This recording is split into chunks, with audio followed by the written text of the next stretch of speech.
Penyerangan dan penangkapan seorang penduduk angkatan bersenjata Ukraina di Kursk berlangsung menegangkan.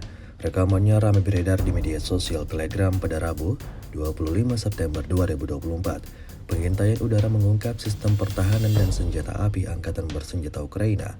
Selama pertarungan, artileri dan UAV Rusia menekan titik tembak mortir dan menghancurkan titik kendali yang terbuka di pos terdepan. Setelah mendemoralisasi musuhnya dengan tembakan akurat dan menekan senjata api, pasukan dengan kendaraan tempur menyerang posisi angkatan bersenjata Ukraina. Setelah turun dari peralatan militernya, infanteri bersayap yang menembakkan senjata kecil mulai menangkap dan membersihkan dukungan. Operator UAV menemani pesawat penyerang. Pasukan terjun payung bertempur dengan senjata kecil dan mortir dari peloton pendukung tembakan. Sementara di bawah tembakan musuh terus-menerus merebut titik kuat dan membersihkannya.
Download Tribun X sekarang, menghadirkan lokal menjadi Indonesia.